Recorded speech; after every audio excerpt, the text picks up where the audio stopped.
Hi Nick, how are you doing? Just doing some final setup here.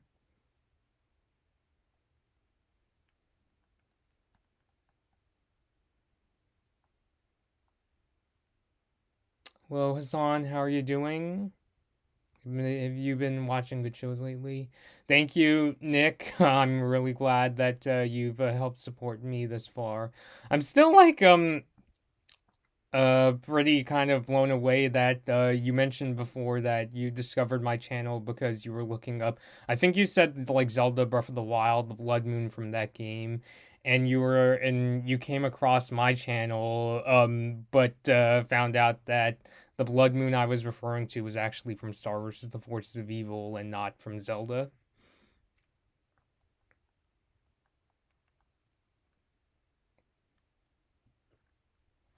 No QWs. Congrats on 1K. Thank you. So Yeah, so what's up, everybody? Blood Moon Bobby here. Uh, I'm just kind of beyond words, to be quite honest, that the channel has now reached 1,000 subscribers. It's honestly been my goal since I would say pretty early on, when I started the channel. It's kind of crazy. I mean, don't get me wrong. I'm super appreciative.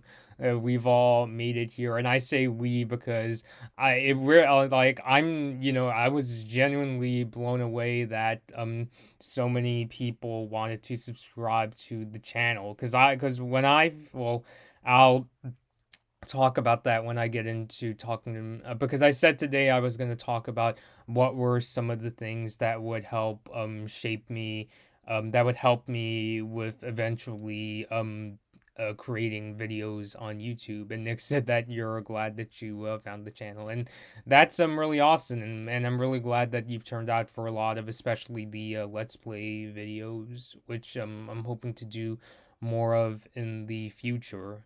um yeah, so I figured today, that I would spend today talking about those experiences that I think really helped me because I get asked a lot on TikTok, especially why did I become interested in being a content creator or what did I study in college and that kind of stuff. And I think definitely college was one of those things that would really help because I learned a lot of skills going to college, and I'm hoping to talk about that and even more because the channel itself technically started back in 2014, but it wasn't called Blood Moon Bobby until 2017. And I actually was reminded recently. I mean, it's a really kind of multifaceted answer because technically speaking, the very first YouTube video I uploaded was back in 2013. Although it was not on this channel, it was on a channel that I still have but don't really manage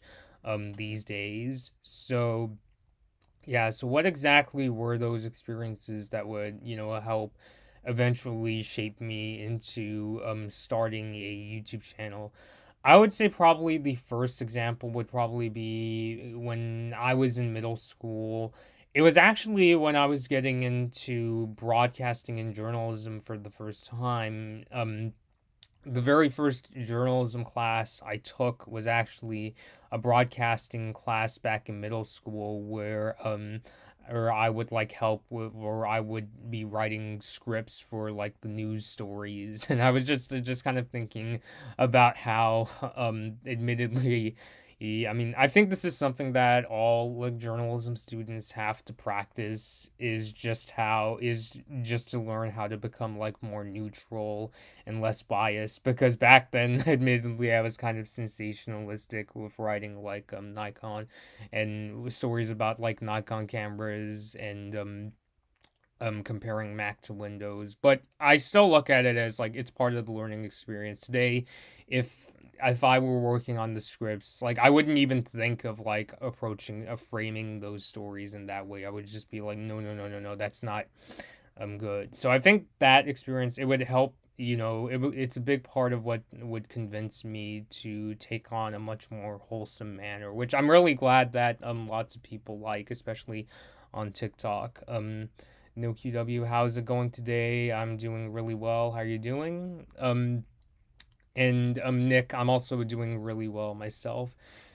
Yeah, and one of the very first times I went on camera in front of, a lot of people was, well, first of all, after I took that broadcasting class, I thought that in the next year in the eighth grade, I was going to be taking a computer class. Like, I thought my schedule for the next year would be my first semester, I would take computers, and then the second would be broadcasting. And the reason I switched to full time journalism was, I think, actually, yeah, I was on the last day of school in the seventh grade, and my teacher called me, and he's still one of my favorite teachers, by the way, really one of the teachers that really influenced me. And he said, I remember he said something along the lines of like, I know, you're really into computers, but I think, you would be it was something, it was either you would be a really good fit or he really wanted me to join this class. So I eventually agreed to take on the journalism class the next year. And it's so interesting looking back because back then I really wasn't considering like journalism to be like something I would study in college or a career I would pursue, because at the time I was getting into photography. And in fact, I'll show you. Technically, my very first camera was actually my Nintendo DSi. Oh yeah, and this is back when like the console wars were like really bad in my middle school. I had like some that were saying, put that thing away, and Nintendo is for kids and that kind of BS. But I'm still glad that this was technically the first camera I used. I would take this on trips to like Canada and Washington D.C. And things like that. But anyway, so the next year, I not only would take on the journalism class, which was basically that class helped a lot with web design, because I was the person who was using my teacher's computer to manage the school's website and posting like articles and things like that. But the other thing I decided to do, this was the very first time I would like go on camera in front of the public, was I wanted to become the weatherman on my school's TV channel. And so I applied, I auditioned, and I got the job. And like back then, and I was not a um I was not, I mean, I still stutter and things like that, but back then my speaking skills, like I mumbled quite a bit. And so yeah, but it was still a good experience. I remember like people, lots of like, students told me they liked it, and other teachers liked it too. So I think that experience was really something. My friend Steven said the Wii wasn't even considered a real console in the locker rooms. Nick said, honestly, almost no one had a PS3 in my middle school. You either had a Xbox 360 or a Wii or both. Was the reason because at the time, was this back when the PS3 was like $500 to $600? Because I remember the PS3, it had a bit of a rocky start, but it would eventually get a lot of it would eventually sell well after the price was dropped, and they cut some features from the PS3 to make it more affordable, like the PS2 support and the couple USB ports. uh Congrats, bestie. Thank you, Speedforce Spectre. I'm really glad you were one of the first people outside of my, like, my close friends I had that um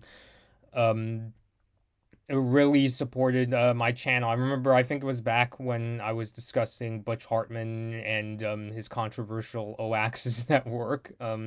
Yeah, so those were the two middle school experiences that would shape me a lot, in terms of that was where I unexpectedly took journalism classes. In high school, I was still doing photography, but I didn't pursue journalism in high school. Yeah. What'd you say, Steven? I have to move my computer a bit so I could see the monitor. Pretty much, but also Xboxers don't consider Uncharted a real game. Ooh boy. Yeah, I mean, It's interesting because Uncharted, it's one of those franchises I'd really like to give a try. Nick said, "Nah, just no one really talked about PS3." But yeah, the high price point was also probably a factor. Because I remember when Fry's Electronics started to sell the PS3, and this was back when like the PS3 and Wii came out almost the exact same time. And when I saw the price of the PS3, I was like, I can't even ask my parents. Like I wouldn't even try because like it was like so expensive. There's no way, like how old was I? Like 10-year-old me could go to my parents and say, "Oh yeah, uh um spend $500 to $600 getting that really expensive PS3, and I wasn't even playing like PlayStation consoles at the time, so there was no way I could ask them, get me a PS3. So that's why I ended up going with the Wii, and also because as I've always been, I was the Nintendo fan, so that was why. But the PS3, strangely, that was like the first Sony console that at least convinced me maybe it's a system that I could consider picking up in the future, because I was intrigued by, like, when I would see trailers of games like Uncharted, God of War, and Gran Turismo. It was part of what convinced me to like pick up a few of the PlayStation consoles like the PS4 and the Vita. Before Sector says, I was supporting before the access, but it was fun helping you do the research on that video. I honestly forgot what video got me into you, but I think it was trailer reactions. Yeah. Yeah, so Nick said I got a PS3 in 2013. Everyone else was getting a PS4, but I didn't care. And yeah, from what I could see, the PS3 does still have, I mean, it's now discontinued, but still has a really awesome game library, especially when Sony started to turn the ship around, with dropping the price and the, cutting the features like the PS2 support and the extra USB ports. I think that was when the PS3 started to get its most famous games. And also Metal Gear Solid 4 was released exclusively for the PS3 as well. I got into him because of that one TikTok video. I gotta watch your TikTok vids, TBH. Yeah, so it's been great. TikTok has been surprisingly, it's kind of become like a sort of second life for my online presence. I was actually genuinely surprised. I know I keep talking about it, but I'm just kind of surprised it's now become by far the largest social media platform I have. It's the largest social account I've ever run. It now has literally um over 30,000 followers. Like that's like something I hope to see on YouTube someday. But as I was saying, no QW says I got into him because that one TikTok video. Was that the video where I was talking about my favorite Wii games? Because that was the video where I released where things really started to blow up. But yeah, but in high school, I didn't start out really doing journalism. I didn't take the newspaper or broadcasting classes in my high school, but it would be eventually in the later years where I would really start to pursue journalism, because I thought I was going to get into computer science at first, but I struggled a lot with math. I even like failed my pre-calculus class in high school. You could imagine how much of a nightmare that was for my parents. But when I failed that pre-cal class, that was when I realized, okay, I could no longer pursue this computer science thing. Even my tutor was like, when he was asked if I should do computer science, he immediately gave this answer of no, no, too hard. So that was when I, realized, okay, I have to figure out what I'm gonna do. And that was when I started to consider journalism much more. And actually the year before that, that was when I shot my first video. I would consider like the very like first video project that I took really seriously, where I had to edit it and things like that. So um yeah, I mean the first video that I took really seriously in high school was in my junior year.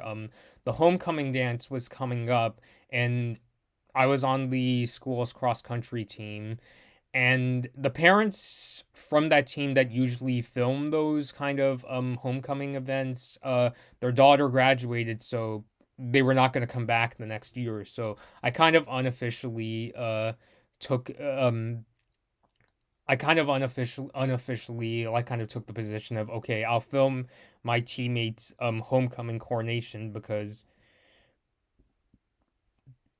excuse me, she was crowned the homecoming queen, so I decided to film her coronation, and yeah, so that was technically the very first like video project that like I took really seriously in terms of me having to film something and edit it, and I was using Windows Movie Maker at the time, and yeah, I remember the my teammate actually really liked the video. She even gave me like a brownie like for Christmas, so I guess that was one of the things that convinced me maybe I should do this more often.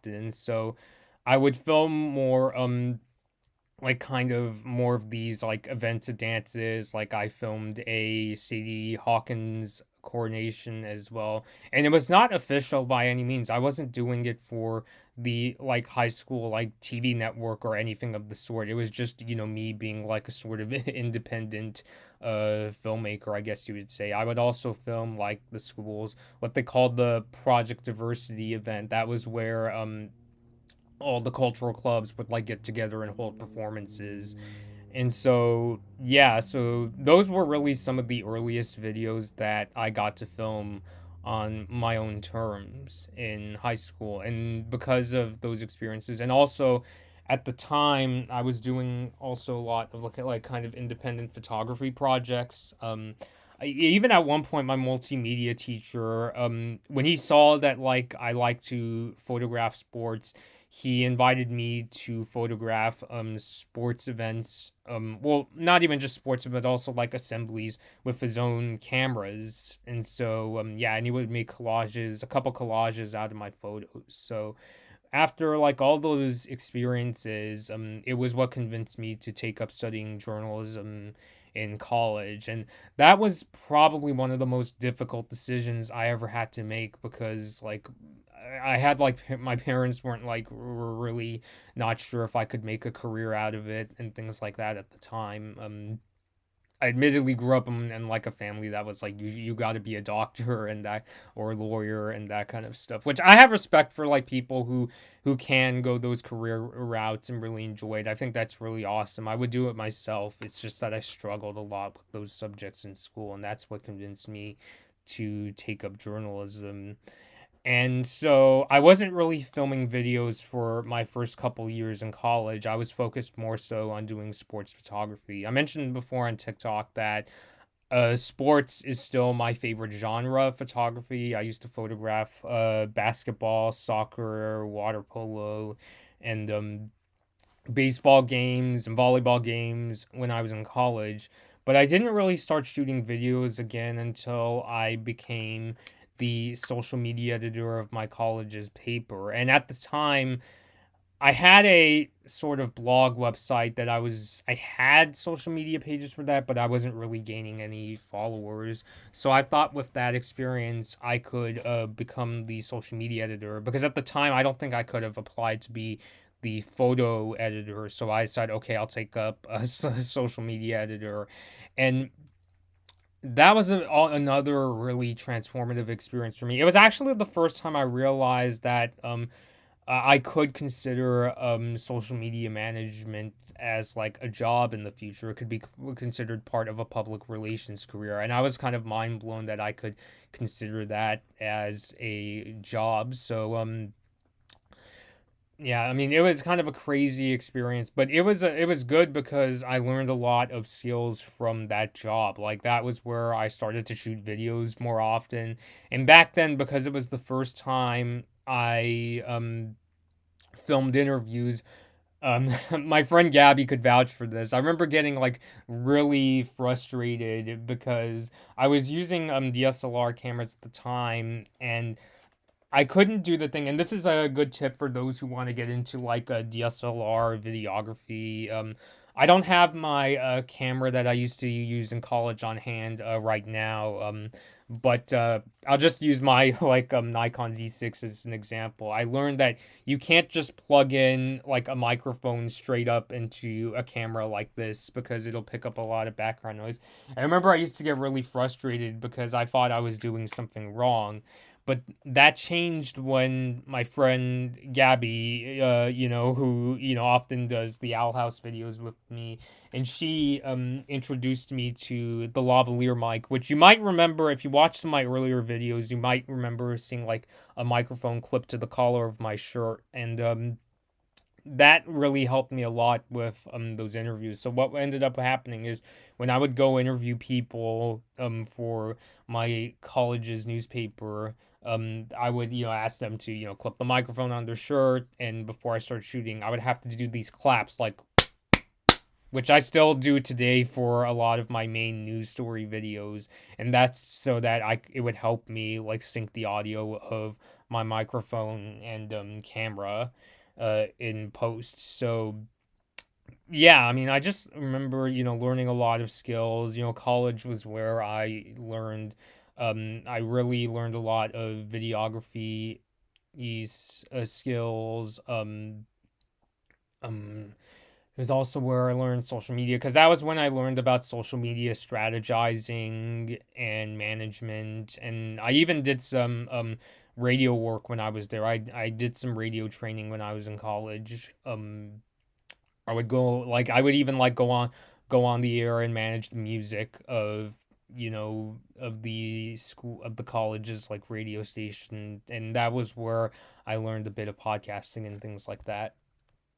I'll adjust the angle here because I noticed that I'm pointing um my laptop down. Congrats on 1K subscribers, thank you. So yeah, and college was also that was the place where I decided to turn one of my existing channels, Kumite World, into the Blood Moon Bobby YouTube channel. And the reason I decided to go into YouTube, like really take it seriously, one, even though I enjoyed my social media and eventually multimedia editor jobs at the newspaper, I admittedly was getting really burnt out and stressed out, especially when I would cover like protests. Like, I know I shouldn't take it to heart because like they're it's not that the protesters are angry at me; they're angry at what at their at they're angry because they're fighting for political rights and things like that. But I'm the kind of person that like when I get into a really stressful situation, even if it doesn't involve me, that kind of like stress and anger like sticks to me like kind of glue. So I was getting really like kind of stressed like covering those kind of events, and so I decided that I was going to start a YouTube channel to talk about whatever topics I wanted because my main interest, see, when I was running that blog, it was called Kumite World at the time. um in it covered like way, way, way too many subjects. Like it was like, I had sections on like politics, movies, food, and that kind of stuff. So I just kind of overexpanded myself. And so I said that I was going to reshape my YouTube channel into more so the topics that I'm really dedicated to covering. And that's like something they really emphasize in college for journalism and public relations students, where they really want you to focus on like a specific field. So what I ended up doing was, instead of covering all those new topics, what I ended up doing was bringing it down to um animation, film, video games, and technology, and I would eventually add like Olympic news that down the road, and that was where the Blood Moon Bobby channel like was starting to take form. As for how it got the name, this was when I was starting to get into Star versus the Forces of Evil, thanks to my friend Steven and Gabby. I remember being at Steven's place, and he and Gabby were like, let's show Bobby that show, Star versus the Forces of Evil. And I was like, what is that? Because like I even thought the name was kind of silly at the time. And then when I watched the first episode, I really got into it. I remember jumping up and down saying, um, where has the show been all my life? That I still like you even to this day I've never said that about like any other show ever since. And so yeah, and so at the time I wanted to cosplay as Marco, and I asked my sister to try making a Blood Moon Marco cosplay, and she did, and it was really amazing. And we were going to Anime Expo 2017, LineCon. Yeah, just in case you haven't been to AX, it's a mess nowadays. There are like huge crowds on the inside. It kind of makes you wonder, like how is it possible the LA Convention Center could fit that many people? But we went, and I actually was really nervous, not because I didn't like the cosplay. I thought the cosplay was amazing. It looked like, just as I had imagined, but I wasn't sure if people would like it.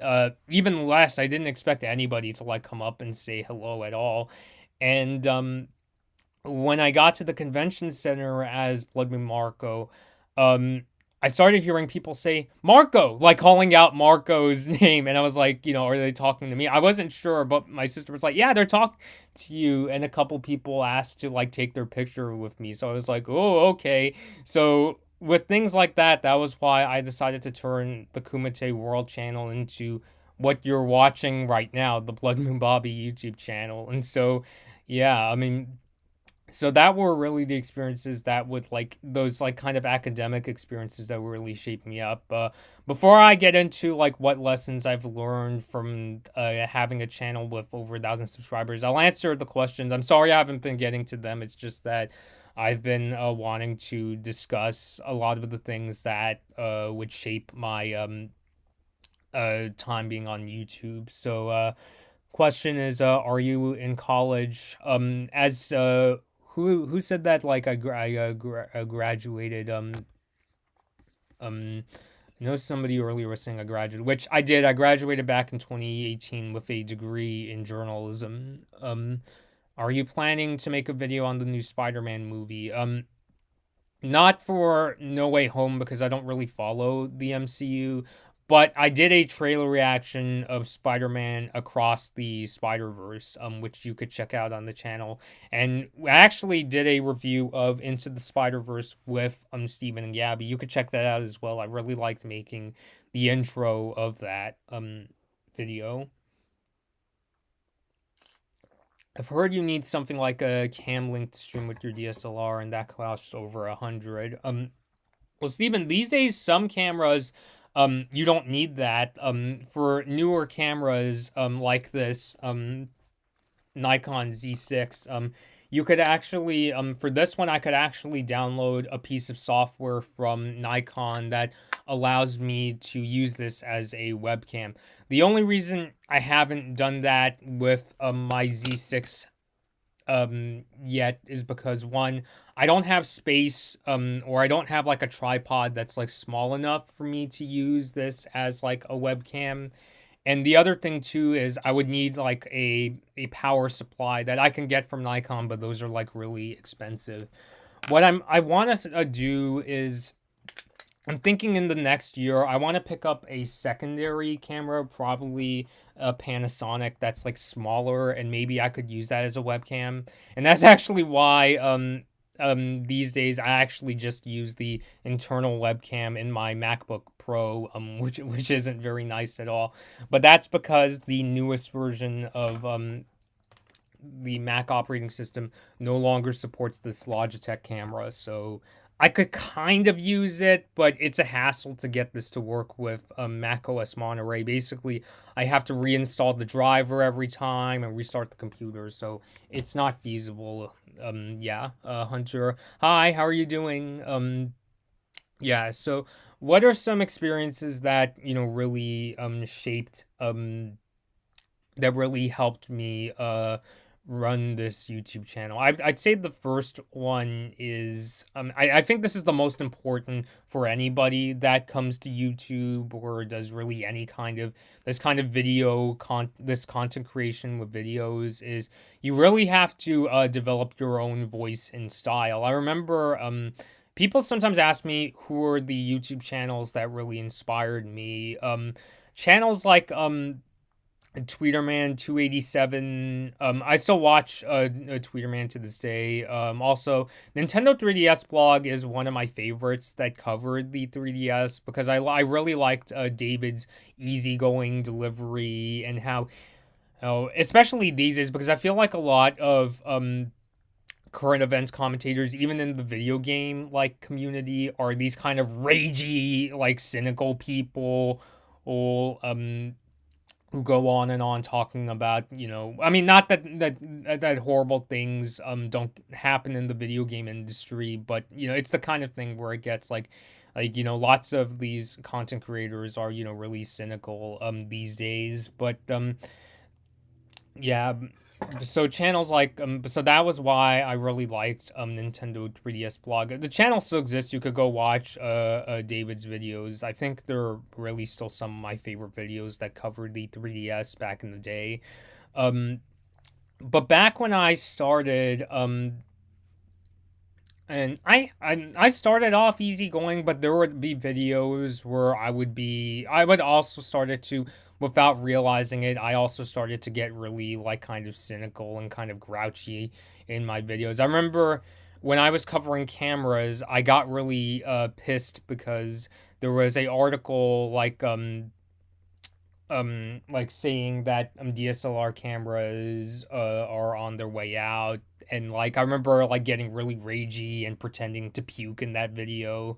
Hunter asked how are you? I'm doing really well. And I think the reason I was that way was because at the time the YouTube channel that would and as Stephen pointed out, that would really inspire me to take up this news format was actually Review Tech USA Rich. And these days, I still respect Rich, but something I think a lot of people could would recognize if you watch a video from Rich and compare it to mine. I mean, we have similar setups, but the way we talk about like topics is really different.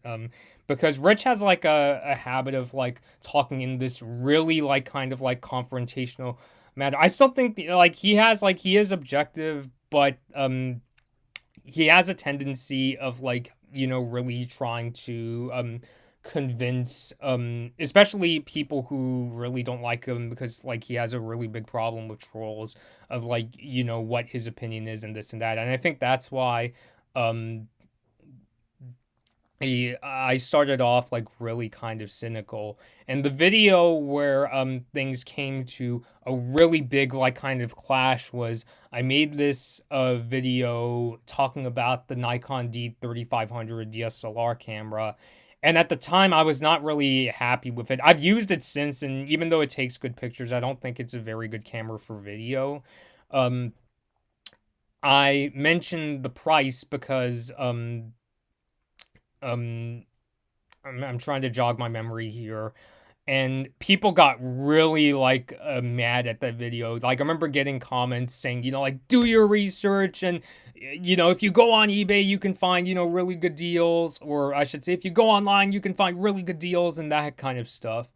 Um yeah, Prince Yoshi says hello. Nick said I like Retech USA, but yeah, he's pretty cynical at this point. Which, if that style works for Rich, then more power to him. Like I still respect him to this day because I feel like if I hadn't watched his videos, um, and I'm not even sure because like watching his videos was like that kind of thing that pushed that ignition button within me to like start making my own YouTube videos. So like I credit Rich with being one of my big inspirations as well. Um yeah, Far Cry 223, congrats, thank you very much. Hunter was asking how I am. I'm doing well. How are you? So that was when I realized I had to turn the ship around. I remember even going to my sister who recommended that I go with a much more kind of easygoing manner. As she said, hi Bobby, hi, how are you doing?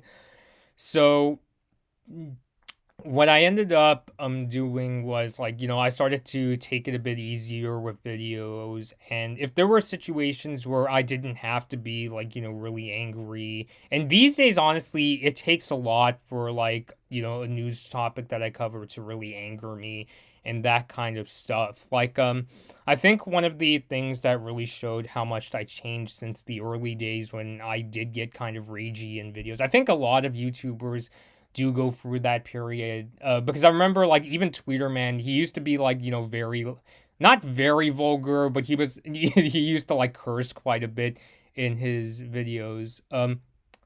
Oh, Saren? Like, oh, hi, how are you doing? Oh my goodness, I can't believe you're here.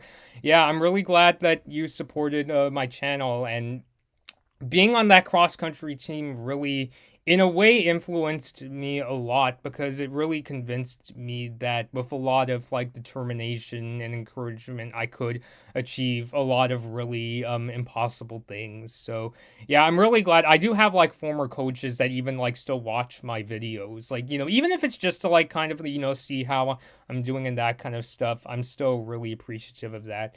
But I think one kind of video that really, it's not really a video, it's more of like the way I approached a topic that really showed how much I changed over the years was um when there was word going around that Star versus the Forces of Evil was ending. And At the time there was, a lot of panic, as there is when a lot of these shows end.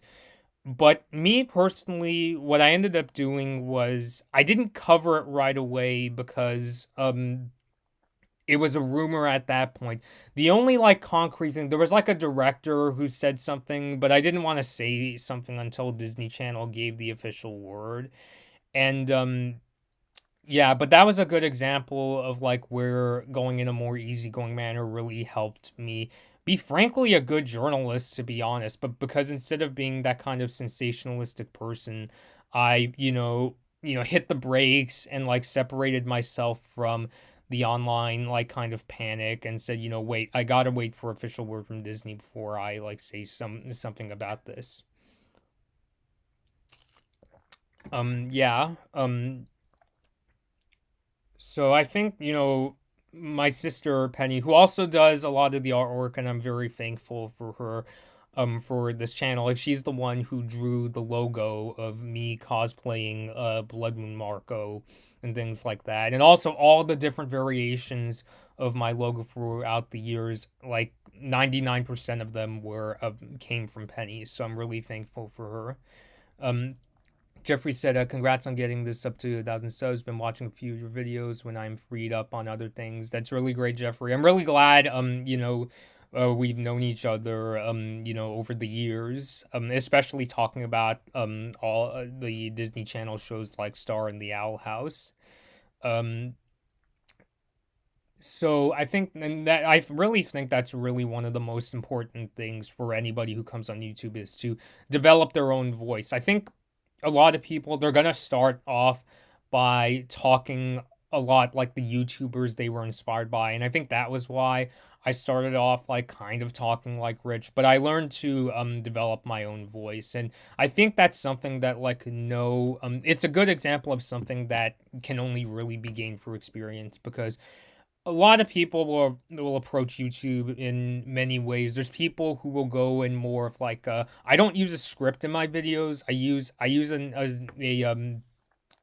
I do a similar thing that what Nintendo 3DS blog used to do, where David would actually like write a outline with bullet points, and then through filming he would fill in like the blanks, because I like to improvise, and there are some times when I film videos where I think of like a new idea, and I would just like kind of discuss it on the spot. If I were to write a script, I think I would be just really like kind of hard on myself, because admittedly I don't consider writing to be one of my best skills. I actually use a lot of I use the program Grammarly a lot when it comes to writing my descriptions and things like that. Also, college was really instrumental in the way I like kind of word things like descriptions and things like that, because I that's where I learned what they call AP style, which is basically the Associated Press's way of constructing sentences and how to word things, and and I still use it to this day. I try my best. I'm pretty sure I have a professor who has like a real like kind of eagle eye when it comes to spotting like errors. I'm sure if he looked at a lot of my descriptions today, he would have a lot to say. Um, but I'm still really glad I learned that in college as well. Um, yeah. So yeah, so that was really one of the things. I actually have like a list of like things that I've learned over the years from running a YouTube channel that I'd also like to discuss. But I know there are some channels that go in the scripted fashion, like I think of Gaming Historian, for example, which I like. Norm, a lot of Norm's videos like have like things about video game history that I genuinely did not know about. It's just that for me, I don't do the scripted style because I think I would just be like correcting grammar mistakes all day long, and also I don't think I do my best work when I am scripted. I like when, I'm here just like kind of being myself, not in like a scripted fashion where I'm talking like this. And if I have to recreate my expressions, I think they wouldn't come off as really genuine and things like that. So yeah, I also had to even like cut back because like when I was saying I had to stop like kind of over expanding myself earlier, I even had to do that with this YouTube channel over the years because when I started, I covered animation, film, gaming, tech, and I would also add like Olympics. Like I remember I used to cover like Agenda 2020 and things like the LA Olympics and the Tokyo Olympics like years before they would take place. And I eventually learned, well, part of it was because of the backlash I would get from a lot of camera videos, because at the time I was kind of analyzing cameras mostly from the spec sheet. I didn't need, so yeah, so that was one of the reasons. Even though I was getting a lot of views with the camera videos, the like to dislike ratio on a lot of them was not very good. I mean, it's weird to talk about because these days YouTube doesn't show the dislike number, at least publicly, but that was one of the reasons I don't really like make videos dedicated to cameras. I like talking about them on the air. Um here I'm I like talking about them when people ask me, what camera do you use? Or I have friends that sometimes ask me what I'm doing with photography and stuff like that. Um, I'm starting to lose my train of thought here. But these days, I don't really make videos dedicated to talking about cameras and things like that. Like I said, if I ever start making regular talking YouTube videos, I probably start with a script to remember what I want to talk about. And yeah, I think people should be free to experiment with whatever style of YouTube video they want. Some people are really good at improvising. Others are much better when they have that script. And I will say one of the upsides of the script format is it's much cleaner. Like you don't tend to stumble as much because you know exactly what you're going to say and things like that. So I could understand when they do their videos. So even when I had started the YouTube channel, I had to learn to like cut back. So I didn't really talk about tech videos anymore. What else did I cut? I also stopped covering the Olympics because admittedly there's it's the kind of thing where I realize there's a lot that goes into Olympic preparations, like budget, even like governmental issues and things like that that were just too far out of my reach. So that was why I don't really talk about that kind of stuff anymore. Um I still talk about mascots because I feel like in a way mascots are part of the animation community, especially, because there's a lot of art that goes into them and things like that. Let me see a few comments. Jeffrey says, I think the show discussions are the best of what Bobby does, and no doubt reason it keeps me watching them. That's really nice, Jeffrey. Thank you. Steven said, I remember my first big recommendation early on was to actually do reviews for the movies you did trailer reacts for. And honestly, Steven, that's actually a really good idea because admittedly, there are certain trailer reactions that I don't really want to do. Um, um, who the reviews for anymore because I covered like way too many kinds of movies when I first started. It's the kind of thing where it's like I overexpanded because I felt I lacked because it's the kind of thing where I kind of covered my insecurity of lacking experience and not being really sure of like what could be within my reach and that kind of stuff. Not that I don't like stepping out and like talking about other movies. Like I did enjoy when we got to discuss films like Parasite in 1917, but I had to like start somewhere instead of like kind of over. It's kind of like if this was like a business. It's kind of like if the intern on the very first day instantly wanted to be like the CEO of the company, where I had to like kind of like say, hold your horses. You don't have to like hold yourself up to that like high of a standard just yet and things. So, and that was like another really big like kind of not even just YouTube, but I think it's a good career lesson too because I think a lot of people, myself included, fall into that trap of thinking, "Oh, I have to master all these skills." Because in college, I thought that I had to be like the best when it came to like videography, photography, and social media. And by the time I graduated from college, I had to be the like next Chase Jarvis or Zach Arias or insert name photographer here instead of giving myself that space to learn, and even if mistakes are made it's part of experience and things like that.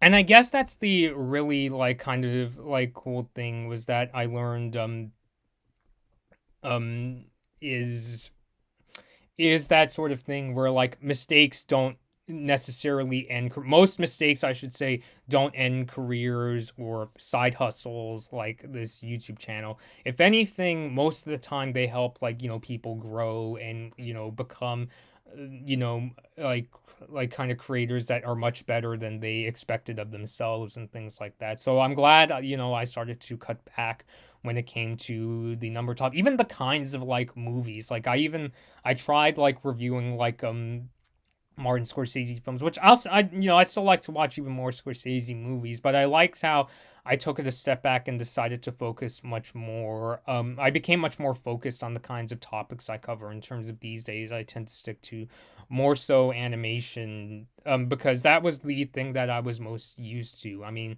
I grew up watching animated shows like Powerpuff Girls and Avatar, and even a lot of the children's books I used to read when I was a kid would make great cartoons. Like I remember I read a lot of like Dr. Seuss books in elementary school and the Arthur books. I remember when I started to get into chapter books, the only chapter books I would check out were the Arthur chapter books. And it got to a point where my librarian had to say, hey, you gotta expand, you gotta, read even more. There's, basically there's a lot more to like chapter books than just the Arthur books and that kind of stuff. So yeah, as I'm losing my train of thought, I'll look at the comments again. Yeah, mascots would fall under the umbrella of animation. And I think it's another great thing because one of the reasons I covered Star was because at the time, a lot of the animation YouTubers I watched, not to call them out if Star's not their thing, I respect that. Um, but they weren't really covering Star at the time, so I thought, oh, this is a good opportunity because Star has such a vocal fan base to create a channel where the icon at least is of Blood Moon Marco. Oh, so yeah, that was one of the reasons why I was really glad that I was able to cover Olympic mascots. And there's even more mascots that I don't have plushes of, but well, part of it is because certain mascots are prohibitively expensive, like the mascots for the Munich and Montreal Olympic Games. I like the designs, the plushes cost like way too much. Like on eBay, they literally sometimes even go for like hundreds, if not thousands of dollars. So it's just like, nope, no, no, no, no, no. I'm never gonna spend that much money on a mascot. Um, well, Jeffrey says, well, one thing I hope to plan, hopefully, if the virus eases again, is to do meetups with Bobby and talk about shows and games in person, which would do well with communication skills. Yeah, I think it would be really great. After the pandemic, maybe one day you could like revisit California and do meetups because I've met Jeffrey in person before at like a couple like star events. Like I remember there was one at this store called Toyzilla that we met and took a selfie and talked to each other. And it was really actually my favorite part of like our conversation was when we started to talk about computers, Jeffrey. So I really like that. Nick said that's where you wanted to cover a lot of stuff, but now you're focused on your content. I mean, yeah, it's the kind of thing where it's like if there was a restaurant that had like, all these different kinds of cuisines, but the chef didn't really make any of those dishes really well.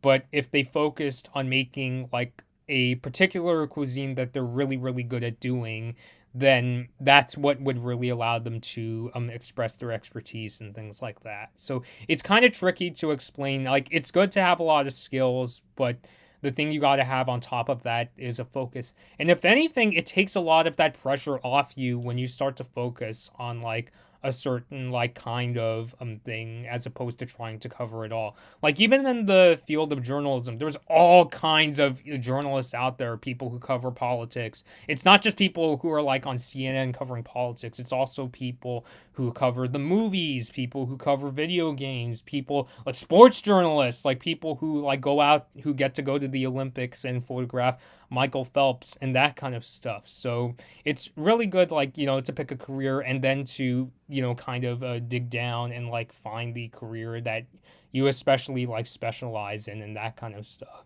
I think that's probably the most valuable lesson I learned in college. Because like at the time, I was thinking that oh, I also have to go into portraiture, and there will be days where I do dip into things like portraiture and other genres of photography. Like I really like photographing nature as well, but I still say to this day the best genre that I specialize in is sports photography, and that's why I still photograph like high school sports even to this day. Um, I'd love to meet up with Bobby at cons like Anime Expo if I could. Yeah, I haven't been going to conventions lately. Even though I'm vaccinated and about to receive my booster on the 27th. I still want to wait until after the pandemic. And also, because I tend to go to conventions with friends, I don't want to be like responsible if like my friends get sick going to a convention. And so after the pandemic, I'd really like to go back to convention again. Um, I'm glad you found that niche. For Star versus the Forces of Evil, that was the big thing, of course. I know our attention now seems to be on Amphibia, Owl House, and The Ghost of Molly McGee, which I still have to catch up on Amphibia. Are they taking a break, by the way? Because I saw Disney Channel put out some kind of video, um, summing up the mid season of the third season of Amphibia.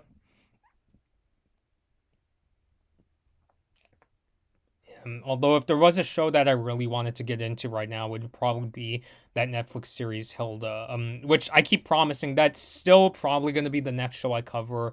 It's just I'm trying to figure out when I'll cover it. Excuse me. Um, yeah, Steven said, I remember you felt really conflict on the ending to Star. We all were, lol. How do you feel now that it's been 2 years? You know, I'm still not a fan of the ending, but I've learned to kind of accept, it's how it is at this point. It's the kind of thing where at the time, it was really difficult for me to accept, but I've learned. I've even like started to get into some of the fan comics that take place after the end. I won't talk about what happened at the ending for those who haven't watched the show because I noticed a lot of like followers I've gotten recently haven't seen the series yet. So I want to give them that kind of space and like don't like just barrage them with spoilers. But I've learned to accept that. I even like a lot of the comics that fans have made that take place after what happened in the finale. Like I don't know if you know Steven about a Mooring Mark on Instagram, but he does some really amazing comics, or even like some of them I even feel like I'm watching an episode of Star, like they get that intense. So yeah, go check Mooring Mark out. I really like his work. Yeah, cons are still a danger. Everyone infected at Anime NYC were vaccinated. I remember you were telling us that when we went to go see Macross Plus. Also, Steven, I watched a couple videos on Action Park and just like Ooh boy, yeah. I mean, just I would not go there if Action Park still existed. So, yeah.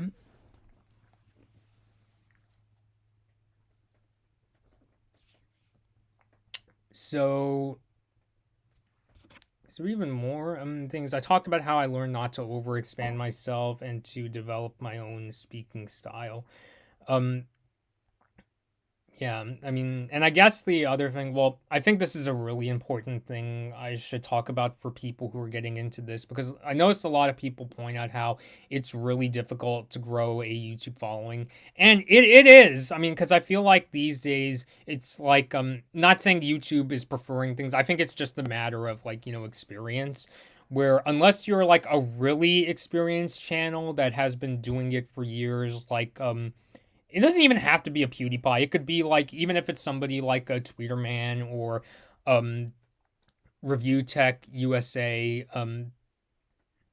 a is you unless you have like followings those like them, it's tough to grow. And even then, like I noticed that like I look at their view count and sub growth, they're not necessarily like, growing the most um these days either. I mean, yeah, I mean, because like I noticed that like Rich has been like shy of 1 million subs for what feels like months now. So what I could really say, because I still think there's value in doing YouTube videos, because I like how YouTube, you could basically, it's the place where creators are allowed to talk as much as they need, especially if it's going to be a topic, like if it's like a Defunct Land video on like Action Park. But seriously, Action Park, it was really.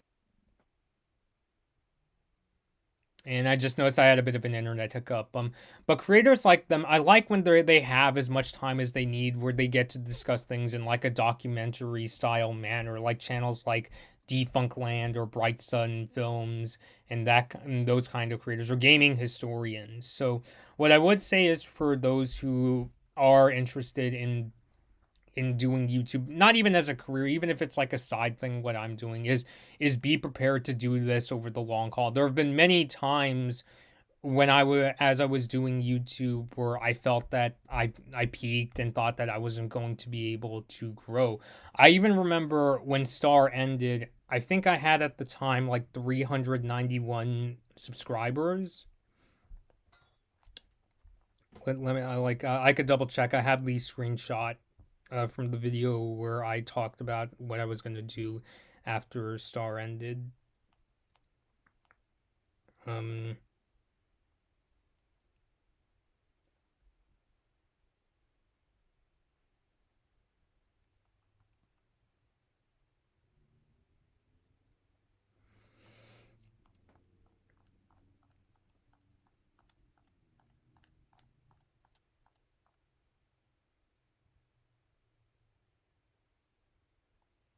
hmm, I can't find the screenshot, but basically I was around 391 at the time, and I was kind of worried that people weren't going to watch the videos anymore, or now that Star ended and there wasn't much to talk about anymore.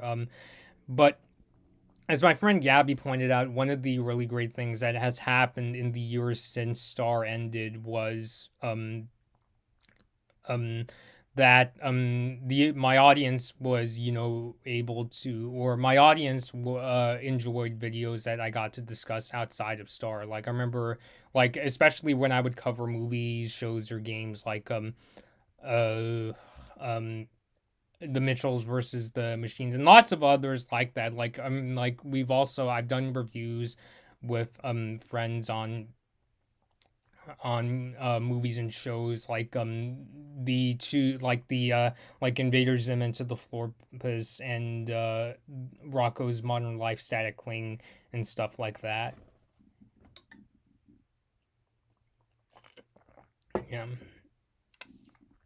I was thinking of going to ECCC. Is that the Emerald City one? But decided not to do it due to the fact that it wasn't planned. And well, the fact is, I knew winter was the time the virus was going to create more issues again.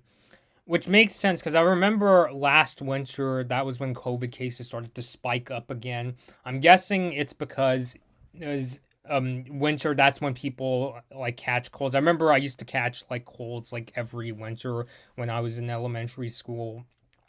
Um, so I'm guessing that's a big part of why it makes people more vulnerable to illnesses, including COVID. Even with vaccinations, I'm still kind of, um, I still get kind of paranoid. I mean, I'm certainly not one of those people that buys like all the toilet paper at Target, but it's the kind of thing where I remember, when I met up with Steven recently, he said that like I dressed in like what he could only describe as like a hazmat suit. One of the first times I met him during the pandemic. What I think happened was I think that day I was wearing like a jacket and I was wearing gloves because at the time I thought that's what everybody was doing. Um, but I know like there's like some people think that I get really paranoid when it comes to protecting myself during the pandemic. Like I would wear like my mask when I'm driving in the car, even with family members and that kind of stuff. Which I don't, of course I still wear a mask when I like go into stores and things like that. But yeah,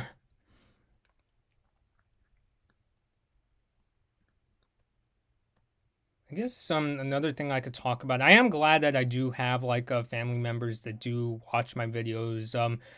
You might have noticed I was talking to somebody named Sarah earlier, and she is the wife of my former assistant coach from high school, and who I still work with to photograph sports games. In fact, yesterday I photographed 3 basketball games for him.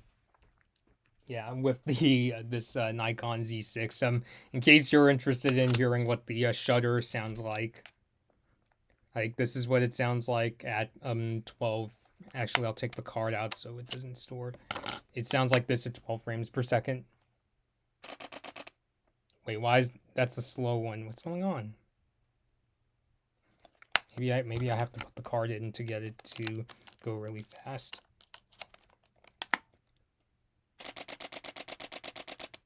Maybe that is at 12 frames per second, but you get the point. Yeah, I was photographing those games the other day.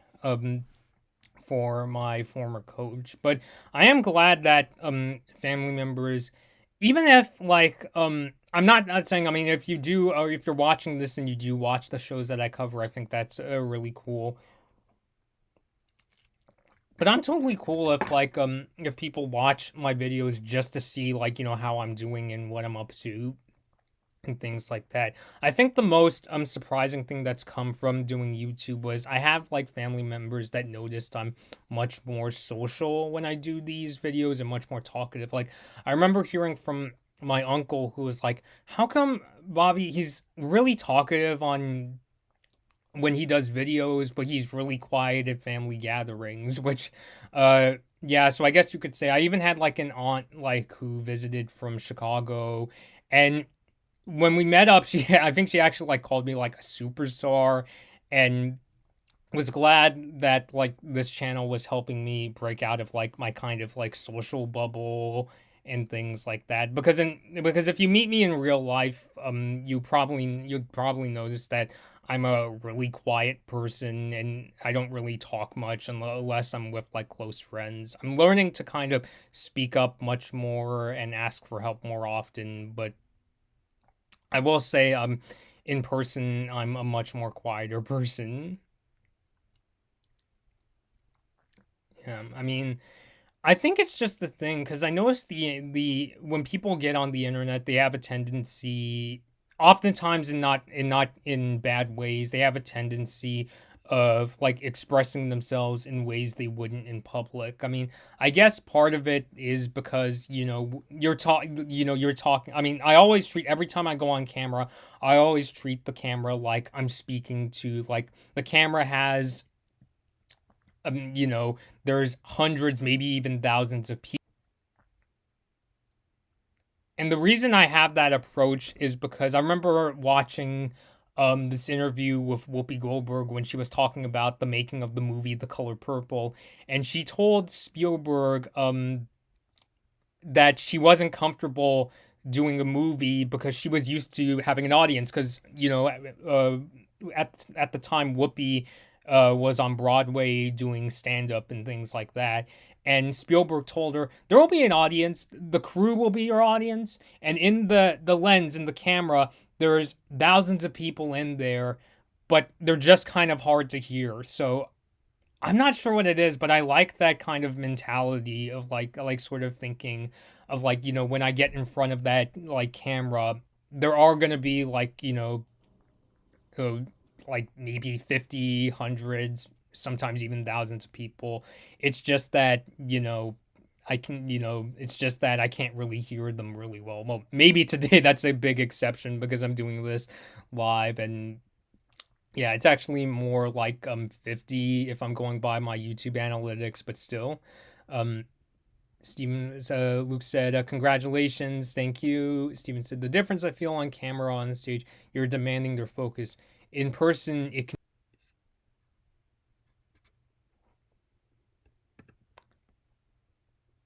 can. Sorry about that, Steven. I switched internet networks because my internet was dropping. I am thinking of getting a Wi-Fi range extender. Maybe after Christmas because I recently moved a lot of my setup to the second floor of my house, which unfortunately has really like kind of spotty internet since it's far away from my router.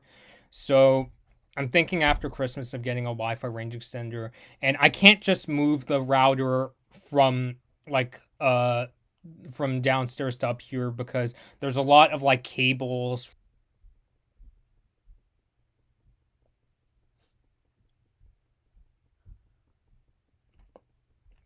So I apologize in advance if there are some slip ups.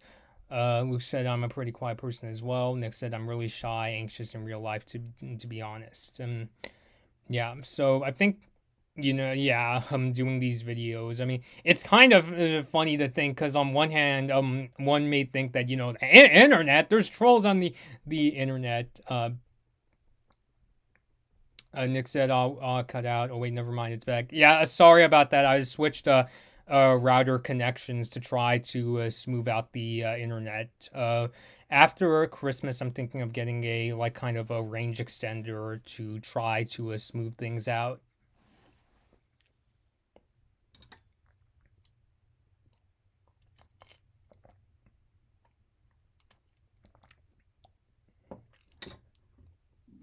It's fine, not your fault for spotty internet. And, I'm thinking about how, like, as I'm speaking, my sister and dad are out together at this flea market, and I've noticed lately there's a lot of like consoles there. Like I've seen NES and Super Nintendos at flea markets lately, and today they came across like a Xbox One S and the Nintendo 64. And it's so weird to think how like when I play video games I get incredibly self-conscious and act as though I can't make a single mistake. But if anything, I mean that's what my insecurities tell me, but if anything it seems like a lot of like people would actually prefer if I like challenged myself much more and started playing a lot more games, because I often get comments from people asking me, do you play Resident Evil and GTA? The answer is not really. I wanted to get the GTA trilogy for Switch. I heard there's performance issues, but it seems like they're getting fixed up. When I did a Q&A on TikTok yesterday, people were telling me, what? There aren't, it's fine. There aren't performance issues. So yeah, it's something I want to pick up. I just hope that like Rockstar smooths out all the issues, because that's one of the like really one of the big ongoing issues in gaming today is video games coming out where it feels like they're not quite finished, and it feels like the publisher is saying, "Okay, get it out before Christmas, and if there are bugs, we'll fix them." Yeah, Nick said, please stream games if you feel like it, of course. Yeah, I've gotten that request a lot lately. I do want to come back and stream games. If anything, me and my sister, we talked a lot about streaming new Pokemon Snap, and the only reason I haven't done it yet is because, like I said, I want to get that Wi-Fi range extender. I tried doing a test stream where I played Animal Crossing New Horizons up here, but unfortunately, I mean, the internet was really inconsistent, so rather than, subject you all to a really laggy stream. I'm gonna wait until um I get um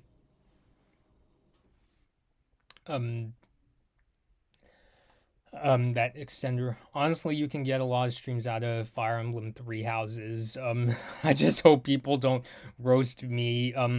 Yeah, because the only other Fire Emblem game I played is Fire Emblem Awakening, and yeah, and yeah, I mean that's why I started off doing a lot of like these games that aren't very like story driven or much more like party games. That's why I've done streams of games like not that they're bad games, they're awesome. I've done streams with games like Fall Guys, Super Monkey Ball, Mario Kart, and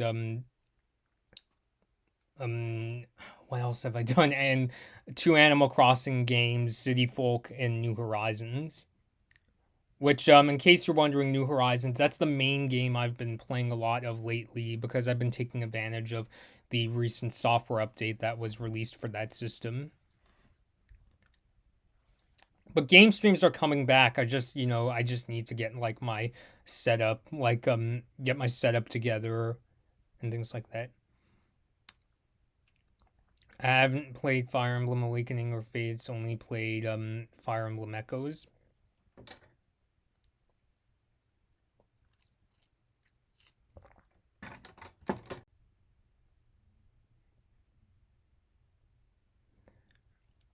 Yeah, once again, the stream had to cut out for a second because I was like, I had to switch connections. Real quick, if there are any, I'll do like a quick like sort of Q&A session, and then I'm gonna end things off here so that it doesn't turn into like a lag fest 2022 or something really bad like that. So if you have any questions about the topics I cover, or even like if like even if you need like some help with content creation, things like that, I always emphasize that I don't think I'm the best person to ask for like help with content creation because like it's like I feel like there are even bigger channels that have like lots of advice even I would like to ask and things like that. But in terms of getting started, I could probably, like give some advice. Some people even like ask me, what was like my high school and college experience like and things like that. I mean, I really just think that like people really should pursue their talents in college because it's funny because I thought as a kid I wouldn't be like even playing video games or watching cartoons by the time I was 25, and yet at age 25 I get to do this as like my sort of side thing.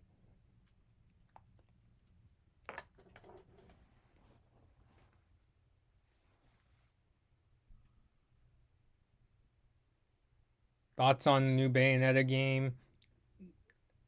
Are you talking about Bayonetta, Ducky? Lagfest, you were funny. Bobby, I wouldn't call it the lag fest, but that was funny. Um, yeah, just one of the words I picked up from. Actually, this person used to be one of my favorite camera reviewers. I wonder what he's up to now. InfoSync World. Like, he was a person Mike Perlman used to cover. He used to review cameras and smartphones. I didn't always agree with him. I felt that sometimes he would be too strict on, like, especially point and shoot cameras. But I liked his, like, personality and, like, his opinions on cameras and things like that. uh Bayonetta, I have played the demo for Bayonetta 2. It's one of those franchises where part of me is like, I don't think I'd be so good at it, but on the other hand, I do like hack and slash games. Like I feel like for me, Platinum Games is a very underexplored developer, at least for me, because I really like to play hack and slash games from like Koei Tecmo. But I feel like I should really give like Platinum even more of a look because I played demos of games like a Wonderful 101 and Bayonetta 2. So yeah, I really should like give myself that chance because they seem like a developer that's really up my street because hack and slash is one of my favorite genres. In case you're wondering, what's up, GT Talks? How are you doing? If you're wondering what are my favorite genres of video games, they are racing, platformers, FPSs, and hack and slash games. Like even a game like something like the Warriors games, which yeah, the Warriors games, the story's not great, the gameplay's repetitive, but it's like my favorite kind of junk food game where it's like yeah, it's repetitive, but I get to slash, attack 15 soldiers at once. What other game lets me do that? You don't have to, but I would love to. I'd recommend you play the Yakuza series if you haven't, which I have one Yakuza game, Yakuza Kiwami for the PS4.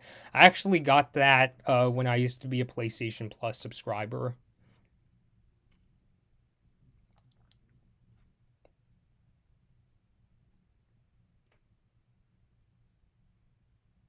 But I guess that's like one of the biggest like pieces of advice for maybe even just life in general, not just because like this is something that could apply to both careers and video games.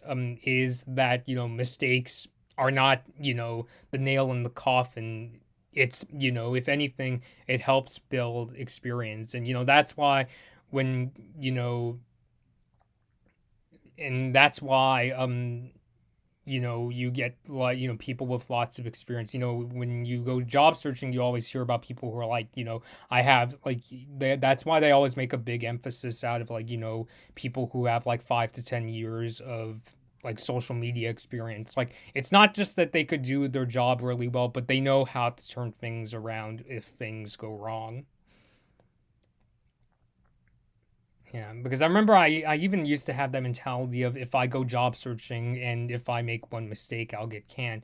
But if anything, if mistakes do happen, I've gotten my chances to, like learn from them or turn things around. Like recently at my job, I'm a search engine optimization specialist at a marketing company, and there's this really strict client who has a Alfa Romeo, Jeep, and Maserati dealership, and they're really, really, really strict about like grammar errors. So I've gone in and like went through all the main pages and fixed the grammar errors. So yeah, I feel like that's probably the worst lesson. Not the turning around, that's a good thing that my company was really helpful with that, but probably one of the worst lessons I learned is that making a mistake is like the death knell. If anything,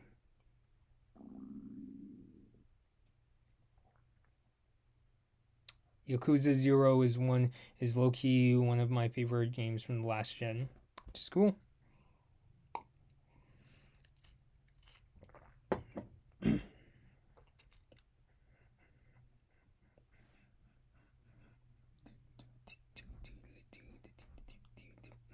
I'm humming the Nintendo Land theme music.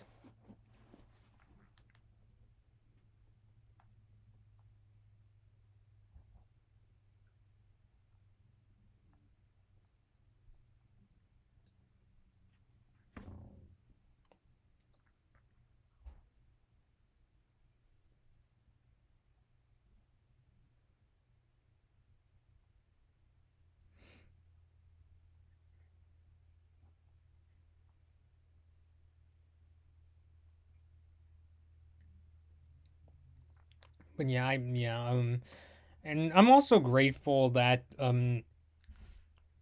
mean, like when you look at like even like in the gaming community, there's all kinds of gaming YouTubers. Of course there's let's players, but even just in terms of like video game news, there's all sorts of people that take on the subject in many different ways. I think of like Yongya often covers like harassment scandals that happens at companies like Activision Blizzard, and he also talks a lot about like microtransactions in games. Rich from Review Tech USA, he also talks a lot about like really similar topics. And then you also have gaming historian who talks about like the history of especially Nintendo, Sega, and Sony. Yeah, I mean, I feel like I could go like if I had to like I could just be like here all day thinking of all like the like shows and channels that would really inspire me. I mean, I always say like my inspirations were Tweeterman, Nintendo 3DS blog, Rich. Another one that also inspired me in a way was Cinemassacre. Like, I consider Cinemassacre 200 the best YouTube video ever made. Mainly because I love how, like, James explains how all the different like techniques he used to make movies over the years, how they're unconventional, but you could see the amount of like passion he puts into them, and things with how he's had to use like two VCRs to edit like his older movies, or how, what else did he talk about, or like how his struggle to find actors, and how in his early days he didn't have a tripod. He would often like put his camera on like a pile of books, and that's how he would like set up his shot and things like that. I mean, and he also talked about all the equipment like he would gain over the years for making things like titles. I mean, it has that like sort of like do it yourself kind of attitude that I think would inspire a lot of people. Like, I would even go as far as to say anybody who wants to get into content creation needs to watch that video. That's like, for me, that's all to me it's almost like required viewing. It's like you like I don't, because like these days, time has moved on. I don't use like any of those techniques that James uses, but I've learned to, um, I guess you could say you learn to make use of the tools that you do have, rather than, because I think the trap a lot of people fall into is I have to wait until I get like the best camera and like the best editing equipment, when really, as Jerry Rig Everything would say, as Zach would say from Jerry Rig Everything, you should just start with the equipment you have, even if it's like, an iPhone with a script. Which that's another thing too, I would say, is to watch not just YouTubers, because I don't like it when people just stay within like their community. I think they should also take inspiration from uh even channels outside of their that's the one example where I think going out of your comfort zone really does help, because I've taken inspiration from a lot of like, especially like, I think of like education YouTubers. Another one of my favorites is JJ McCullough, the education YouTuber from Canada. I mean, again, I don't always agree with him, but you might have noticed I edit videos in a kind of similar style to JJ in terms of like how um pictures come down and the sound effects I use. They're not the exact same as JJ's, but I've taken inspiration in the sense of, oh, I could put like a sound effect when I put up a picture. If anything, it's just kind of like a tactic like I'm using from like the teachers I had in like high school, where they put sounds in the PowerPoint just to make sure their students like wake up and pay attention and things like that. When starting out, you don't need the best equipment, but yeah, at some point you should try to get better equipment. I remember Zach, Jerry Rig Everything would say, hey, you should start with what you have, and when that better equipment does come, you'll get so used to making videos that you'll become like a master at it, basically. Because when I started, the very first camera I had was the Nikon D5000 DSLR, which, I mean, don't get me wrong, it's still a good camera, but not for videos. By today's standards, it's very anemic when it comes to videos, because um, it shot videos in that horrible motion JPEG format, in that the files were so big it could only record like 5 minutes at a time, which that would be unacceptable for me, because a lot of my YouTube videos go over 5 minutes. And the other thing too, it doesn't have a microphone port, and the HDMI port it uses is not clean, so you can't get uncompressed video out of that. But it was still like, good, because that was good in the sense that it helped me film my first ever video. Um, yeah, in terms of what my first videos were, the very first one I uploaded to YouTube was some kind of photo slideshow on my other channel back in 2013. The first video I uploaded on this channel was actually talking about the Microsoft Surface, I think it was the Surface Pro 3 that I filmed on the D5000, and it looks horrible, the sound isn't very good, but it was a good starting point. I even used like really like strange skills I learned from like a communication, no, I was still in high school, where I would like randomly slam my hands like this, like I'm some kind of motivational speaker, and it's like, why am I doing that? So it's just kind of, unnecessary, but it was a good starting point. I look back and I realized I've grown a lot since making that video. The very first video I posted as Blood Moon Bobby. I should say we because I made it with my friend Gabby. Was actually a trailer reaction of Star Wars: The Last Jedi. Funny enough, a channel that's named after Star Wars: The Force of Evil. And the very first video was actually a Star Wars video in which I still have the BB. So yeah, I mean the first Star related video we did was the trailer that horrible trailer reaction of not the trailer reaction, but the trailer where kind of hurt the inner Starco shipper in me of the Silver Bell Ball dance. Yeah, like I mean, and I remember just thinking, please tell me this is a flashback scene. Please tell me this is a flashback scene. And then lo and behold, in the episode, nope, it's not a flashback scene. Yeah.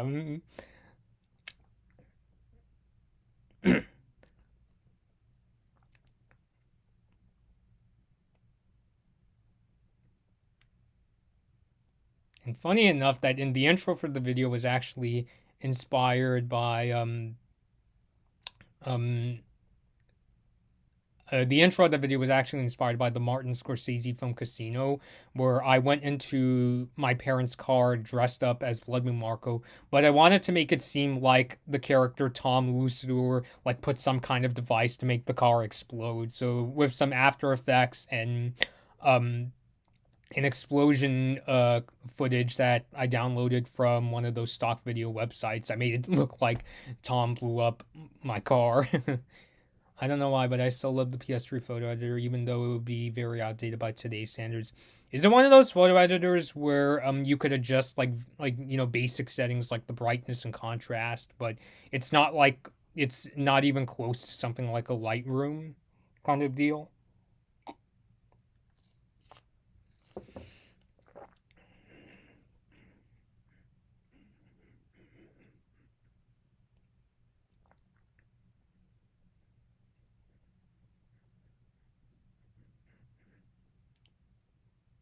Nick said that sounds like a cool video.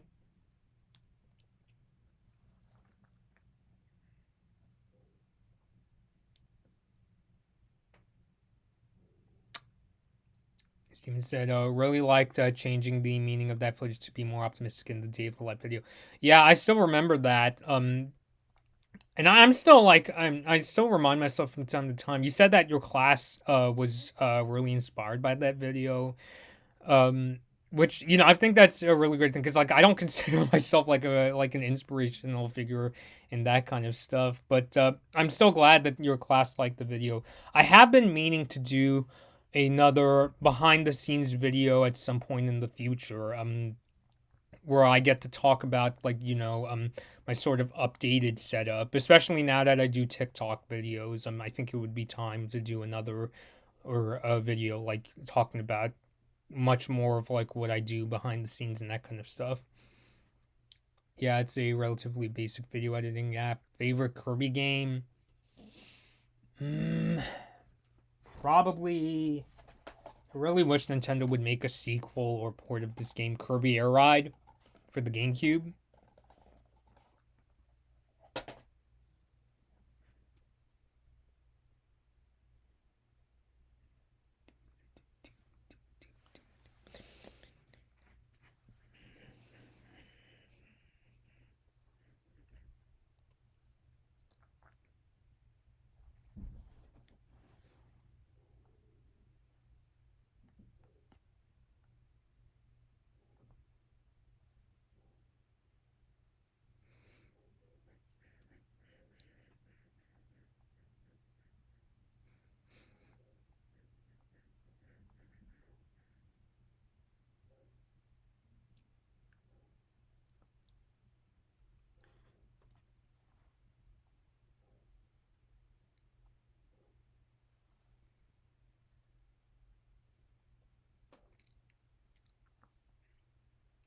Feel free to judge me, but Kirby's Epic Yarn is my favorite game. I think my sister beat that one. I never really got to play it much. The Yarn game that um Yeah, I should get the 3DS version of that game because I'm worried that the 3DS's eShop is going to close in like the next couple of years, especially now that the Switch has been around for nearly 5 years, if you can believe that. March 3rd, 2022 will be the Switch's fifth birthday. And remember, the Switch came out like before I changed the channel's name to Blood Moon Bobby. And I went with my friends to get one because I pre-ordered one at the local GameStop, and we went out to eat. We had Vietnamese pho, and then we stayed in line at the GameStop. My friends caught me up on Star vs. the Forces of Evil. I got traumatized watching Star dip down with the glowing eyes, but yeah, I got the Switch with a copy of Zelda Breath of the Wild. And funny enough, I was actually so nervous when I went to go pre-order. I literally pre-ordered it the morning after Nintendo had that big presentation in Tokyo, and I was like like shaking that morning because I wasn't sure if I could afford the pre-order, and I wasn't sure if I could get one, but I was. So I remember just being like kind of mind blown that, oh my god, I got like I pre-ordered a Nintendo Switch. And I remember just being so hyped for that console because I was getting out of that phase because like when the Wii U and 3DS was out, I was kind of not really into video games at the time, especially the Wii U because when that console first came out, it didn't really have any blockbuster games. It wasn't until towards the end of the Wii U's life where I started to pick up like really more of the amazing games that came out for that system. So yeah, Steven said, speaking of GameStop, your gift just came. Thanks a lot. You're welcome. Hope you do enjoy Super Mario Odyssey. I've beaten the main story, but there are still even more of those like power moons that are like scattered across the game that I still have yet to find.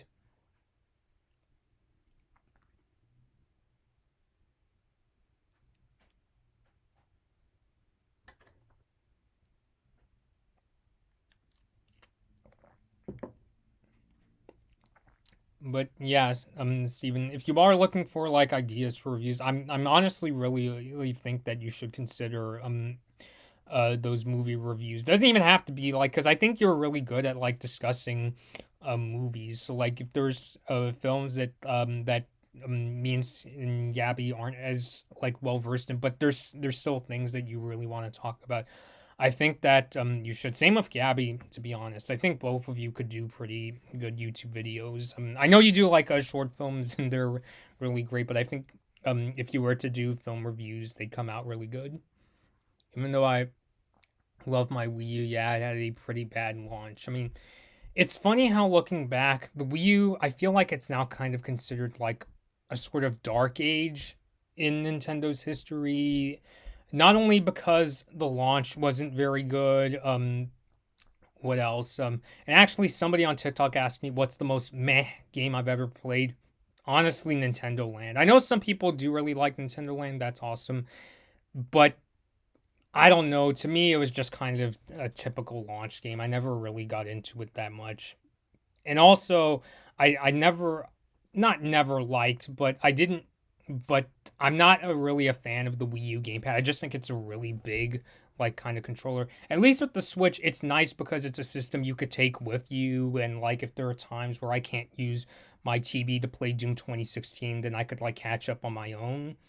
But and also marketing the Wii U. It was really difficult, especially to people, new customers who weren't really into video games, because I heard a lot of people say, "Isn't the Wii U? Isn't it just a Wii with a touchscreen gamepad?" I guess like the good thing was that I guess for like my parents because my mom actually got me my Wii U for I think it was Christmas 2012, and I think for her it was like it was something that she got because she understood, okay, it's the new Nintendo console. But I imagine for customers who aren't even in that like a camp, it was a really difficult console to try to explain and market. And I think the thing that was probably the most like kind of traumatizing to a lot of Nintendo fans was there were like big droughts of when Wii U games would get released, which to Nintendo's credit, it gave them time to refine the game. I don't want to see them go down a road where they like have like games with choppy frame rates and it's unplayable garbage and that kind of stuff. But it was a kind of rocky experience, and I think that was a big part of why when the Switch was released, it was as well received as it was, because it was not only a genuinely like really kind of neat idea of taking this home console with you on the go, that it had enough horsepower that it could play AAA games like Mortal Kombat 11 and Doom, but it was also the games came out in a much more like kind of um but the games for the Switch came out in a much more consistent fashion, and it was a much the marketing was so much mainly because the concept of the Switch is much easier to explain, especially to external customers. You know, oh, okay, it's different from a Wii or Wii U because it's a system that you could take with you on the go and things like that, and it has just enough horsepower that it can get games like Doom and Wolfenstein 2. Cyberpunk release. Yeah, like, and it makes me worry that Nintendo might be going down that direction a bit because, excuse me, with the release of the Nintendo 64 games for Nintendo Switch Online, I've heard there are like performance issues with some of the games for in 64 Online. So that's why I didn't buy the expansion pack, because I didn't want to do a thing where it's like, oh shit, the games aren't performing that well, but they got my money, so I can't complain. So I just feel like it would have been a really bad idea if I picked up the Switch Online expansion pack when it was still experiencing problems. So I think I'll keep the stream going for maybe another until like 2 p.m. Pacific Standard Time. Because now I feel like, not that I don't like answering questions outside of my channel, but I feel like that the discussion is it's now starting to go out into other things.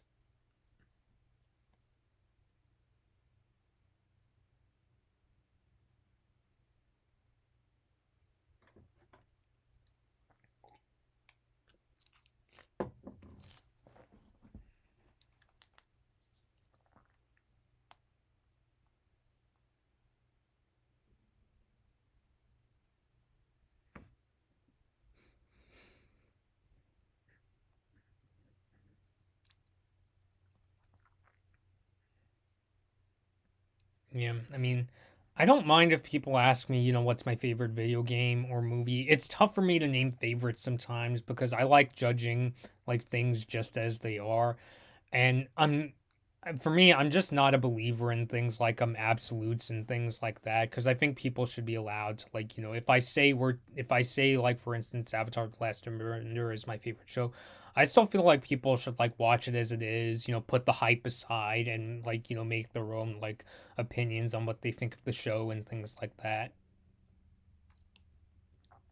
Especially because like I'm not a fan of that mob mentality where it's like if you don't like this show, the community will come after you and that kind of stuff.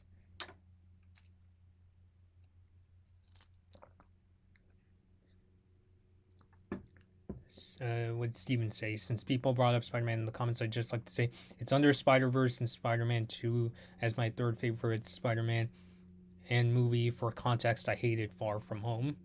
I see.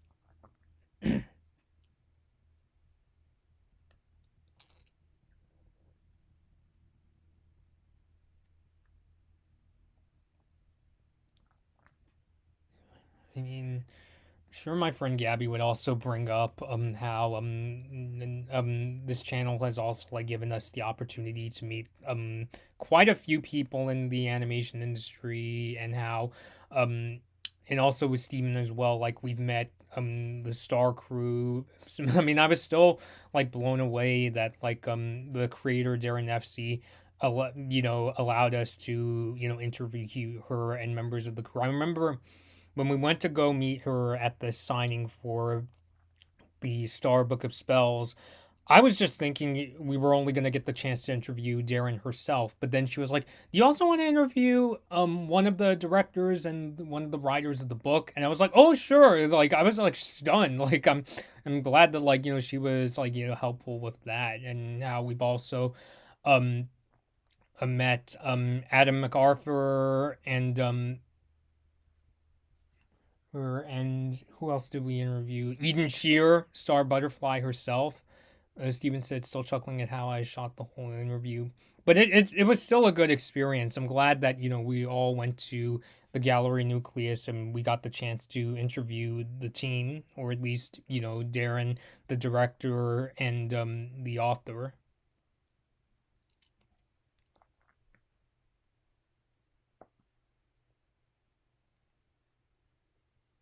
And we also, Gabby and I, we've also met the voice of Guru from Invader Zim, Ricky Simons, a few times. And then on the most recent, on one of the more recent trips to Long Beach, I think it was Comic Con, we got to interview not only Ricky, but also Melissa Fawn, the voice of Gaz, and Richard Horvitz, Zim himself.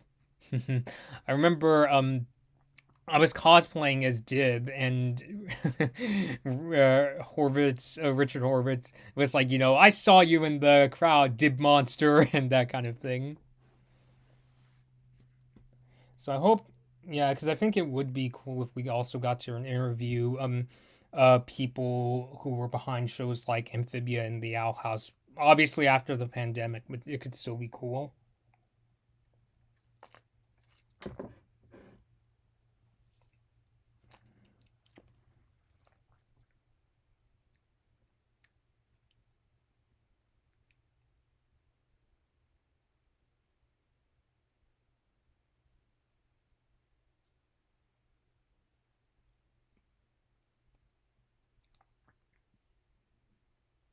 So I guess in terms of the YouTube school lessons, the lessons I've learned is to develop your own voice, watch channels from multiple communities. Like even to this day, I also watch videos from like the education community and the car community, and also cooking videos as well. Like I've learned to like cook some dishes thanks to um a lot of videos.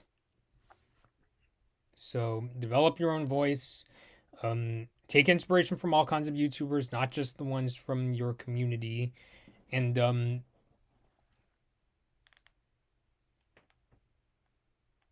keep forgetting the third one. And also give it, a lot of time. Like, be prepared to do this for a long time if you are. Um, if this is something you want to pursue and you either want to be like a content creator or a social media manager, because when this channel first started out as the Kumite World channel, there was almost no sub growth. Like I remember it would sit at like 14 subscribers and it wouldn't budge for a really long time. It wasn't until the channel was renamed the Blood Moon Bobby channel that I started to experience substantial sub growth. Like I remember being really surprised seeing it would go past 100 subscribers. I thought that was never going to happen because I was stuck at like 14 for like, I think even like years, months, if not years, when this channel used to be called Kumite World.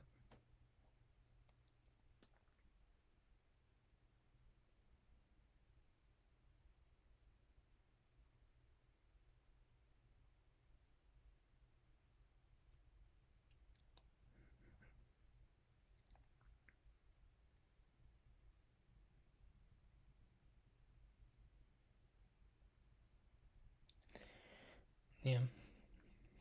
Which I think, I think that's just not only is a good YouTube advice, but it's also something that could be applied to a career. This idea of be prepared to do this for, a long time. Because like when I started working, I was always worried about things like, am I going to get fired for making mistakes, or will I receive promotions?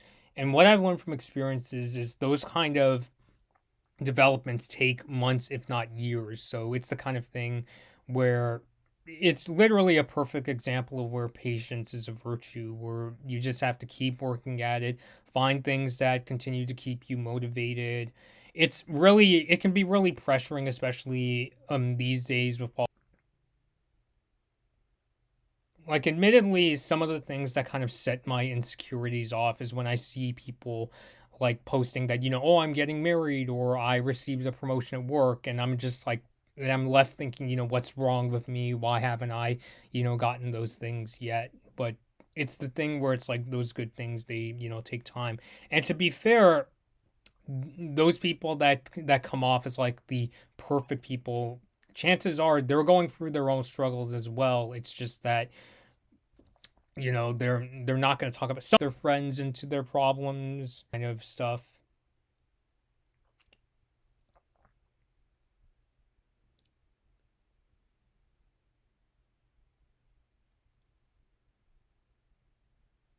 But the most important thing is to like give yourself space to grow, and it's really advice I should like keep in mind myself. Like, it's something that even I'm like learning.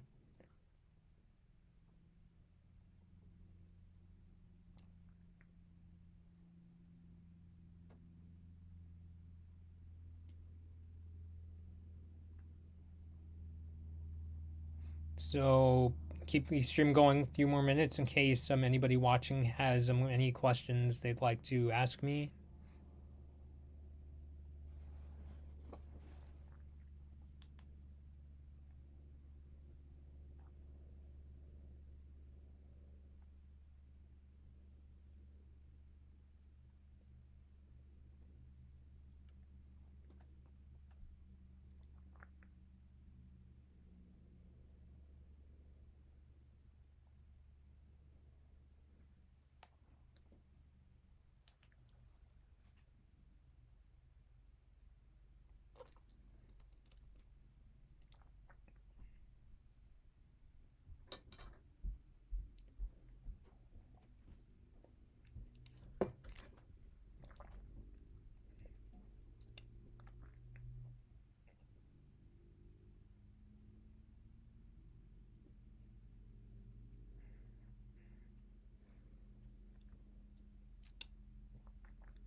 Anything you plan on bringing before the end of the year? I don't want to talk about it like too soon in case I can't get to it. But I am, like, of course, still planning on making more videos.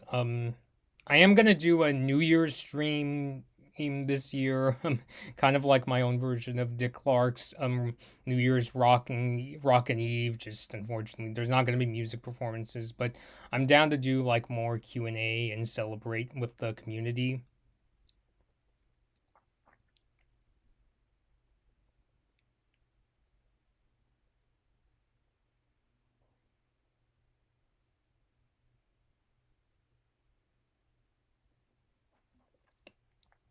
All right, so yeah, but yeah, that's probably something I should like discuss. What are my future plans? But as of right now, I'm still trying to work that out. I do have ideas. Like, the most concrete thing I could say is the New Year's idea, where it's basically going to be a stream like similar to this, just taking place at night. But yeah, I'm gonna end the stream now since yeah. So, to everybody, thank you all for stopping by. I'm really grateful that the channel has. I'll even double check to the minute I'm doing the stream. It's, I want to thank everybody that as of this very moment, the channel has reached 1,025 subscribers, over 1,000 subscribers. It's really an accomplishment that I thought that it was going to be more so down the road. There were even times where I thought that it wouldn't even be possible. So I'm really appreciative that we've all made it. I say we because I really am genuinely surprised that like this channel has like got to this point. and I couldn't have done it without you all. So thank you very much. Thank you to those who really have convinced me to keep going with this. I'm not sure if I want to name names because there's even people that like I'm thinking of that could in a way also apply to this, and I don't want them to feel they're left out. So yeah, so thank you everybody who's tuned into the stream. If you liked it, please subscribe to the YouTube channel, and more content should be coming soon. So yeah, thank you again. I really enjoy doing this. Until next time, this has been Bloodmoon Bobby.